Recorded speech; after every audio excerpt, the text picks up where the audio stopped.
ओम श्री सूरभे नमः। देश की संपूर्ण सज्जन शक्ति और विश्व कल्याणकारी किसान मित्रों को मेरा राम राम, जय श्री राम।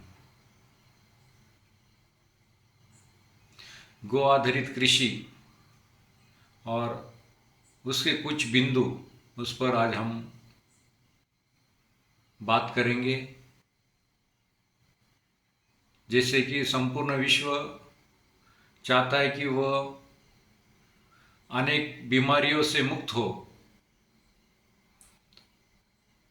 पर केमिकल युक्त आहार और औषधि से संपूर्ण मनुष्य त्रस्त है और कई बीमारियों से आज जूझ रहा है। यदि हमारा आहार विहार और निद्रा को हम मुख्यतः ध्यान दें तो कोई भी व्यक्ति बीमार नहीं हो सकता और बीमारी से बाहर निकल सकता है। इसलिए जो हमारा सप्त धातु है उसे बनाने में हमारे आहार की मुख्य भूमिका होती है। इसलिए हम आहार किस प्रकार ले, इस पर हमें ध्यान देना चाहिए। और गो आधारित कृषि में सर्वप्रथम हमें जो उत्पादन हम ले रहे हैं उस पर हमें अपना ध्यान केंद्रित करने की आवश्यकता है। और हमारी जो तकनीकी है, परंपरागत जो कृषि हम करते आ रहे हैं उसको हमें पुनर्जीवित करने की आवश्यकता है। रसायन मुक्त कृषि केवल गो आधारित कृषि से ही संभव है। जैसे कि हमें पता है गाय का पंचगव्य, गौ माता का पंचगव्य, उसके अनेक विभिन्न गुण तत्व जिसके कारण ये सभी बीमारियों में, सभी प्रकार की समस्या से हमें बाहर निकाल सकती है। इसलिए गो आधारित कृषि ये एक परंपरागत कृषि तंत्र है, इसे हम सब किसानों को अपनाना होगा। गो आधारित कृषि में सर्वप्रथम प्रत्येक किसान के पास एक देशी गोवंश हो। जैसे कि गोमय वसते लक्ष्मी, यानी गाय के गोबर में लक्ष्मी का वास होता है। ये क्यों कहा गया है, इस पर हमें आज चिंतन करने की, मनन करने की, अध्ययन करने की और वैज्ञानिक दृष्टि से अभ्यास करने की आवश्यकता है। दूध है, गोमूत्र है, गोबर है, दही है और घी है। इन पंचगव्य में वो सारी शक्ति, वो सारी ताकत, वो सारी जीवाणु उपलब्ध है जो संपूर्ण जीवों की अन्नदाता गौ माता को हम कह सकते हैं। संपूर्ण सृष्टि की, पर्यावरण की संरक्षक यदि कोई है तो वो है गौ माता। इसलिए भूमि माता, गंगा माता से बढ़कर भी यदि कुछ है तो गौ माता है। गौ माता इन सभी को पुनः स्वच्छ, स्वस्थ बना सकती है और सभी जीवों को निरोगी बनाने का कार्य केवल गौ माता कर सकती है। गोबर में अनेक प्रकार के एलिमेंट्स पाए गए हैं, कंपाउंड पाए गए हैं जो हमें अन्य अन्य घटकों से लेने की आवश्यकता पड़ती है वो सारे हमें गोबर, गोमूत्र, दूध, दही, घी में उपलब्ध है। जैसे कि दूध यदि धारोशर से लिया जाए तो वो फायदा करता है, और दूध यदि एक दिन के बाद फट जाए तो उसमें से दही बनता है। दही यदि खराब हो जाए, खराब यानी एक समय के बाद में उसमें बड़े जीव तैयार होते हैं, उससे पहले वो यदि फट जाए तो उसमें से मक्खन बनता है। यदि मक्खन खराब हो जाए तो उसमें से घी बनता है, और घी कभी खराब नहीं होता है। यानी इसमें गुण तत्व बढ़ते गए हैं, हालांकि कम नहीं हुए हैं। यानी दूध तो एक दिन में खराब हो सकता है, दही 2 दिन में खराब हो सकता है, मक्खन 3 दिन में खराब हो सकता है, पर घी आप कई सालों तक रख सकते हैं, क्योंकि घी में उतने जीवाणु उपलब्ध है और उसमें ऐसे तत्व है जो उसकी आयु बढ़ाता है, और वो कभी खराब नहीं हो सकता। इसलिए वो कई सालों तक आप रख सकते हैं। उसी प्रकार से गाय के गोबर में ऑक्सीजन का जो प्रमाण है, उससे अधिक ऑक्सीजन आपको उपले में मिलेंगे। और उपले यदि आप जला दे तो जो उसका भस्म होता है, राख होती है, उसमें आपको ऑक्सीजन उससे भी अधिक मिलेगा। और केवल इसमें ऑक्सीजन है ऐसा नहीं, इसमें कई सारे सूक्ष्म अन्न द्रव्य जो हमें आवश्यक है वो सारे इसमें उपलब्ध है। यानी मुख्य अन्न द्रव्य तो है ही, उसके साथ साथ सूक्ष्म अन्न द्रव्य है, और सूक्ष्म अन्न द्रव्य के साथ साथ अन्य कई सारे एलिमेंट्स में तो उपलब्ध है। इसलिए गोबर से ज़्यादा उपले में ज़्यादा गुण तत्व है, और उपले से ज़्यादा भस्म में अधिक गुण तत्व है। राख में अधिक गुण तत्व है, और राख से ज़्यादा भस्म में अधिक गुण तत्व है। उसी प्रकार से गाय के गोमूत्र में भी यही आपको मिलेगा। इसलिए गौ माता प्रत्येक किसान के पास होनी चाहिए, जिससे आप गो आधारित कृषि कर सकते हैं। हमें पता है यदि हम मिट्टी को जला दें तो मिट्टी जलने के बाद क्या होता है, तो ईंट तैयार होती है, और ईंट में आप कितना भी बोओगे, कुछ भी वो बोया जाए तो उसमें कुछ भी फसल या फिर कुछ भी आप अनाज या पौधा आप उसमें उगा नहीं सकते। और मिट्टी बनाने में कई साल, कई हजारों साल लगते हैं, तब जाकर मिट्टी बनती है, और उस मिट्टी को हम 24 घंटे में ईंट बना देते हैं। जबकि जब उसमें जीवाणु खत्म हो जाए तो वो कॉम्पैक्ट हो जाती है, मजबूत हो जाती है, और वो हमारे किसी भी काम की नहीं रहती। इसलिए मिट्टी को हमें बचाना है तो हमें क्या करना है, तो हमें एक खेत में बड़ी मेड़ चारों ओर से पूरे खेत के लिए सुरक्षा भिंत बनानी है, वॉल बनानी है, दीवार बनानी है, सुरक्षा दीवार बनानी है, जिस पर बड़ी मेड़ हमें तैयार करनी है। ये पहला है कि आप खेत में जब भी जाएं तो खेत की मेड़ पहले मजबूत कर ले, ताकि एक मुट्ठी भर भी मिट्टी आपके खेत से बाहर ना जाए। फिर क्या करना है, तो फिर आपको जो आपकी मेड़ बनी हुई है उस पर आपको ऐसे पौधे लगाने हैं जो वायरल, बैक्टीरियल, फंगल और इंसेक्टिसाइड को रोक सके। पेड़ों की भूमिका बहुत बड़ी है। देखिए किसान जिस प्रकार से कार्य करता है, और कार्य करते वक्त जहाँ जहाँ किसान ने कार्य किया वहाँ वहाँ अनगिनत बैक्टीरिया को, अनावश्यक बैक्टीरिया को बढ़ाता है, अनावश्यक वायरस को लाके उस पर छोड़ता है, और वो सारी फसलें खराब हो जाती है, और वो कहते हैं कि उत्पादन हम ले नहीं पा रहे हैं, कम आ रहा है। पर जो मेड़ पर जितने भी पेड़ होते हैं वहाँ पर आप देखेंगे वहाँ पर हम किसी प्रकार की खाद तो नहीं डालते हैं, पर वो पेड़ इतने बड़े हो जाते हैं और उन पर कोई बड़ी कीटक आपको देखने के लिए नहीं मिलेगी।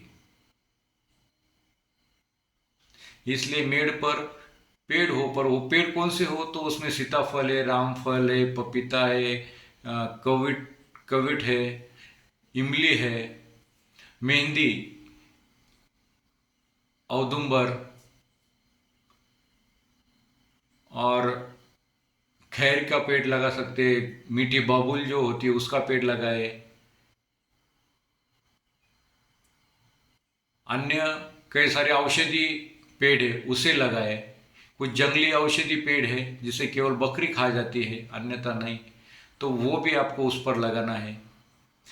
आज वर्तमान समय में सुअर की जो समस्या है उसमें आप कई प्रकार के बेर है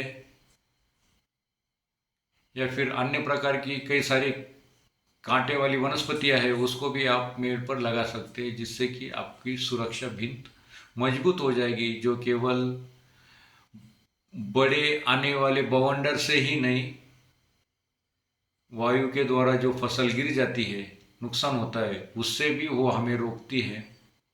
और जो वायरल, बैक्टीरियल, फंगल और इंसेक्टिसाइड के माध्यम से जितने भी अनावश्यक कीटक की संख्या बढ़ जाती है, जिससे कि हम फसल में बार बार छिड़काव करना पड़ता है, तो उससे भी हम रोक सकते हैं। इसलिए हमें मेड़ की आवश्यकता होती है। तो सर्वप्रथम आप मेड़ बनाएं और उसके ऊपर एक ऐसे सिलेक्टिव कुछ 50 से 60 पेड़ लगाए जो कि आपकी फसल को और आपकी खेत को बचा सकती है। तो दूसरा काम आपको ये करना है। दूसरा, ये हम बार बार सुनते हैं कि सुगंधिम पुष्टिवर्धनम, तो सुगंध जो होता है वो नेचुरली यानी प्राकृतिक हो, इसलिए मोगरा, चंपा, चमेली, जाई जुई, कृष्ण कमल आदि जो लता है उस अपना गुड़वेल, गिलोय, ये सारी जो लता है इसको आप पेड़ पर चढ़ा दें। विभिन्न ऋतुओं में ये अपने आप फूल देंगी और फूल एक ऐसी महक वहाँ का वातावरण शुद्ध बनाएंगी। इसलिए आपको लता का उपयोग उस मेड़ के ऊपर लगाए हुए पेड़ पर आपको ये लगाना है। वो फल तो देंगे ही, पर आपको उसके साथ साथ ये सारी लताएं लगानी है ताकि सुगंध प्रसन्नता हो। और देखिए, गंध चिकित्सा भी हम सुनते हैं, तो दूसरा ये है कि आपको ये समझना है कि मनुष्य चिकित्सा, भूमि चिकित्सा, पशु चिकित्सा सब एक समान है, केवल हमें उसमें मात्रा कम ज़्यादा करनी है। जैसे कि मनुष्य के लिए कम चाहिए, जो छोटे जीव है उसके उसके लिए और कम चाहिए, पशु के लिए थोड़ा ज़्यादा दवाई देनी है, और जो सबसे ज़्यादा चाहिए तो वो है भूमि, जो कि हमें भी पता है कि मरने के बाद या फिर किसी भी वस्तु यदि कंपोज्ड हो जाए, उसे डिकम्पोज किया जाए, तो उसके सारे तत्व जो है वो मिट्टी में ही जाते हैं। इसलिए मिट्टी में सबसे ज़्यादा तत्व मिलेंगे और उसमें सबसे ज़्यादा तत्व चाहिए। तो इसलिए आपको क्या करना है, तो सर्वप्रथम हमारी जो खेत की मेड़ है वो बनानी है, यानी वॉल बनाना है, सुरक्षा भिंत उसको बना देना है। वो मिट्टी की ही बनानी, स्पेशलाइज किसी पत्थर से उससे नहीं बांधनी। दूसरा, उसके ऊपर पेड़, फिर पेड़ के ऊपर आपको विभिन्न प्रकार के लता जो होती है उसको आपको लगाना है। और अब कार्य करेंगे खेत पर। जब आप फसल लेते हैं तो फसल में आपकी गो आधारित कृषि में, जैसे कि राजू भाई दीक्षित जी ने उनके कृषि पर कई सारे व्याख्यान भी है और कई बार उन्होंने जो अमृत पानी इसके बारे में अधिक हमें बताया है। तो जो अमृत का उपयोग अधिक करें, हर 22 दिन में 15 दिन के बाद आप जो अमृत करें, और जब हम चने की दाल उपयोग में लाते तो चने की दाल की जगह जो अमृत में आप दही छाछ उसमें अवश्य डालें, ट्राइकोडर्मा का उपयोग करें। और जब आटा यूज़ करेंगे तो उसमें दाल की जगह आप मकई की ज्वार की दाल आटा आप उसमें डालें। दाल का आटा केवल एक बार ही उपयोग करें, उसके बाद में ना करें। फिर करना है तो चावल का आटा, मकई का आटा, ज्वार का आटा या फिर जो तृण धान्य है उसका आटा आप उसमें डाल सकते हैं। और जो अमृत पानी आप बना सकते हैं। सबसे बढ़िया यदि कोई खाद है तो वो है केचुआ खाद। उसका आप उपयोग करें लगभग 60 दिन से 90 दिन के भीतर में ये पूरा केचुआ खाद आप बना सकते हैं। बहुत बढ़िया प्लांट ग्रोथ प्रमोटर है, इसलिए इसकी खाद आप बनाएं। हम किसान ये करते हैं कि हम फसल पे ज़्यादा कार्य करते हैं। फसल पे काम करने की आवश्यकता नहीं है, आप मिट्टी और पानी पे काम करें। सबसे ज़्यादा मिट्टी पे काम करें। मिट्टी से ही पानी का जो जड़ तत्व बढ़ा हुआ है वो कम होगा और मीठा पानी आपका बन जाएगा। तो सर्वप्रथम आपको क्या करना है, तो मिट्टी पे काम करना है। आप फसल पे काम करना बंद करिए। और जो आप बाजार से अनेक प्रकार के कीटनाशक आप ला रहे हैं, क्या वो सच में कीटनाशक है या किसी फंगस, अनावश्यक फंगस, बैक्टीरिया या फिर वायरस है कि जो आप उसके छिड़काव के बाद भी वो आपकी फसल ठीक नहीं हो रही है, बल्कि आपकी समस्या और बढ़ रही है। तो इसलिए आप जो ला रहे हैं बाजार से, क्या सच में वो आपके खेत के लिए उपयोगी है या कोई अन्य वायरस आप लेके खेत में ला रहे हैं। तो इसलिए फसल पर कार्य करना है, कोई भी फसल ले, पर फसल के लिए आपको काली कचरा बढ़ाना है, यानी ह्यूमस। काली कचरा जितना आपका उसमें खेत में जाएगा उतना आपका कर्ब बढ़ेगा। तो उसके लिए आपको क्या करना है, तो फसल बदलनी है। जो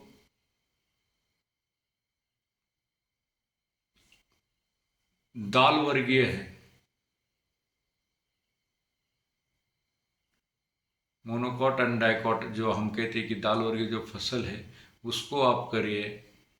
तुअर की आप ले सकते हैं। ये बदल के क्यों करना है, क्योंकि हमारे जमीन में काली कचरा बढ़ता है, ह्यूमस बढ़ता है, तो वही आपका खाद है। और सारा खेल जीवाणु और अणु का है। हमें खेत में कार्य करने वाला यदि कोई है तो वो है वो जीवाणु। मुख्य कामगार तो वही है। जबकि हम ये सोचते हैं कि उसमें काम करने वाला यदि कोई है तो वो किसान है। किसान काम करता नहीं, किसान केवल बोता है, ऊपर की मेहनत करता है, ला के डाल देता है। पर उसमें कार्य करने वाला मुख्य जो है वो है जीवाणु। विभिन्न प्रकार के करोड़ों जीवाणु जो है वो काम करते हैं। वही मुख्य कामगार उस मिट्टी के हैं। तो उनकी संख्या हमें बढ़ानी है। उनकी संख्या केवल गौ माता से ही बढ़ सकती है। गौ माता के गोबर, गोमूत्र, दूध, छाछ इससे बढ़ेगी। इसलिए आप उसका उपयोग ज़्यादा करें, जिससे कि जीवाणु की संख्या बढ़ेगी और कई सारे अन्य तत्व भी उनको मिलेंगे, जो एलिमेंट्स मिलेंगे वो भी पोषक रहेंगे। और उसके बाद में उनका जो मुख्य खाद्य है वो है आपका काली कचरा यानी ह्यूमस। तो ये दो आपको ध्यान में रखना है कि आपको काली कचरा बढ़ाना है और जीवाणु की संख्या उसमें बढ़ानी है। अपने आप जीवाणु बढ़ने वाले नहीं है, बढ़ेंगे पर वो बहुत धीरे धीरे बढ़ेंगे। तो आपको जीवाणु कहाँ से लाने हैं, तो अभी वो एजिटोबैक्टर, सुडोमोनास, ये सब हम अलग अलग जीवाणु, अलग अलग कल्चर हम खरीद कर ला रहे हैं। उनको लाने की आवश्यकता नहीं है। जो हमारा पंचगव्य है देसी गोवंश का, वो सबसे बढ़िया है, जो आपकी जीवाणु की संख्या आपके खेत में बढ़ाएगा। और वही जीवाणु है जो आपके पेड़ पौधों की ग्रोथ को बढ़ाएगा और अच्छी फसल देगा। इसमें अनेक प्रकार के औषधि आप पंचगव्य से बना सकते हैं, जैसे कि आपको जो चाहिए। तो इसलिए मैं किसान मित्रों से कहूँगा कि आप फसल पर ध्यान ना देते हुए मिट्टी पर कार्य करें, और मिट्टी ही आपकी संपूर्ण फसल के लिए, अच्छी फसल के लिए मिट्टी अच्छी हो, बलशाली हो, शक्तिशाली हो, तो पंचगव्य का, गौ माता के गोबर गोमूत्र का उपयोग करें और अपनी फसल अच्छी बनाएं, अपनी मिट्टी अच्छी बनाएं और फसल अच्छी लें। जय हिंद, जय भारत, जय गौ माता।